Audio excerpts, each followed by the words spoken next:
Before buying a house here in Hawaii, here are 10 crucial things that you need to know before spending $500,000 or several $1,000,000 on the island of Hawaii. But first, let's start with an important warning.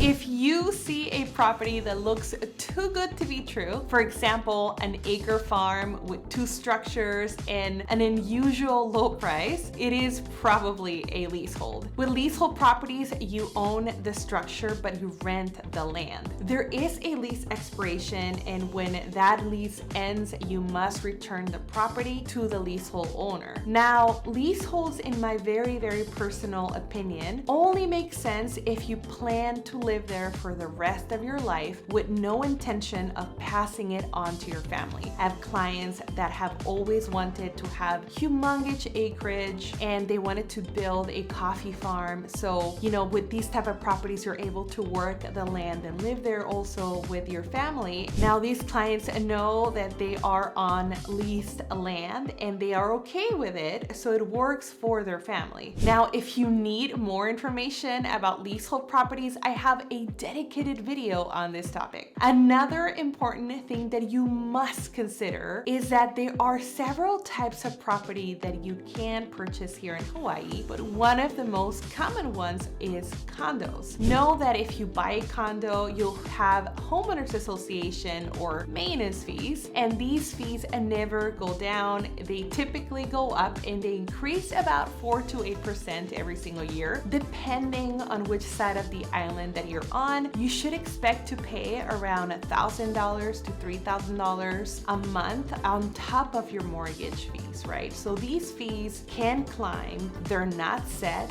and so you should carefully consider this. Additionally, I have a great video that dives deep into condo purchasing here in Hawaii, and if you want to check it out, feel free to check it out here. Now, property taxes, I will say that they are very interesting here in Hawaii. While everything else is so expensive, our property taxes are amongst the lowest in the nation. Property taxes are based on the assessed value, which is lower than market value. And unlike California, where property taxes up there, they're based on sales price of the home. Here in Hawaii, they're based on the assessed value. So the tax rates makes it very, very attractive for home buyers. But sadly, that is the only thing that is inexpensive here in Hawaii. Next is HARPTA and FIRPTA tax. We have a specific tax withholding called HARPTA and FIRPTA. HARPTA applies to out-of-state residents, while FIRPTA applies to foreigners. Remember that these aren't actual taxes, they are withholdings. So the funds are held until you pay your property sales tax, then the remainder is returned to you. This system was implemented because historically foreigners and out-of-state buyers will sell properties and then leave the state without paying taxes. And I also happen to have an incredible video about withholdings where I'm speaking with a HARPTA and FIRPTA specialist. It's a CPA, and you're more than welcome to check it out over here. Now, regarding home appreciation, many people comment on Hawaii's expensive housing market. However, if you're a property owner, it can be a great investment. Being on an island means that we have very limited space. This island does not have tons of new developments, and demand is always high. So the way I see this is that, Hawaii real estate market continues to be steady because it attracts buyers who are wanting a specific way of living, more tropical and laid back. So Hawaii is always on demand. Another thing to keep in mind is that the closing process here in Hawaii typically takes 30 to 45 days after acceptance. Even if you're paying all cash purchases, it may take 2 to 3 weeks to close. Some buyers wonder why cash purchases aren't faster, but closing does take a little bit more time because of title reports and escrow requirements, and certainly we want to make sure that we clear all the contingencies on the purchase contract, which sometimes is a lot. That's why we have those closing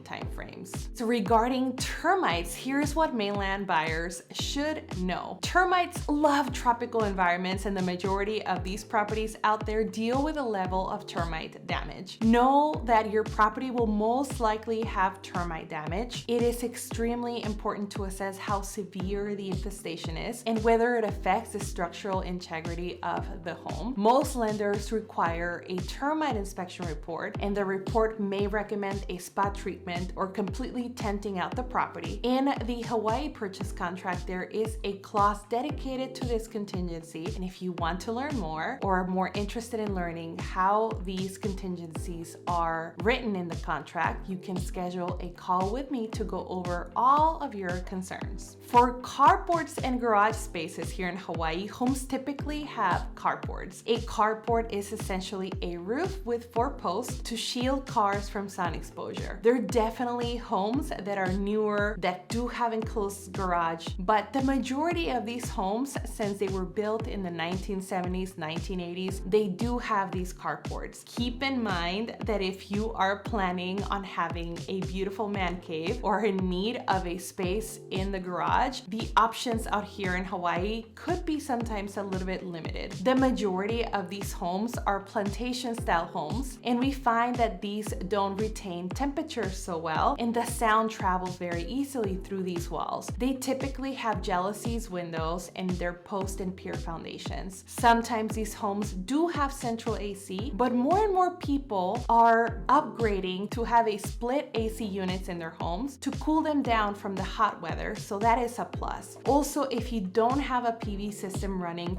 these AC units can hike up your electricity big time if you're running them all day long. So just keep that in mind. Flood zones are crucial to understand, especially during hurricane season. While we experience periodic rain and flooding, different zones require different considerations. You should check your flood zone maps carefully because certain zones require flood insurance, which adds to your cost. The riskier the zone, the higher the insurance premium. And condos typically include flood insurance in their master policy through their HOA fees, but however, single family homes in flood zones require separate flood insurance, and important additional expenses are to be considered. If you're considering living by the beach, there are 2 main things to consider. You have to account for higher maintenance costs due to the salt exposure that the property will have and potentially higher flood insurance. If you consider a home at a higher elevation up on the mountain, you could get beautiful ocean views without the salt damage, which is my personal preference, because you will be at a potentially cooler temperature and you will have these dreamy ocean views that everybody wants. But if you're looking to be more closer to town, walking distance to town, that can definitely be achievable, but the drawback is that you will be at a lower elevation. Well, I hope that the biggest takeaway you get from this video is that understanding Hawaii's different areas is crucial. Each offers unique features, climates, and price points. The west side of Hawaii is gorgeous with stunning beaches but higher price points. It is also drier and very touristy. The east side of Hawaii has more reasonable prices on property, but the weather is also very rainy. So truly each area has advantages and disadvantages. So working with somebody that is on your corner, a knowledgeable real estate agent, is essential to match your lifestyle and needs. If you need assistance, feel free to send me a message to schedule a call with me to go over all of your relocation needs. And I hope that this information was super helpful for you and your family, and I look forward to connecting with you.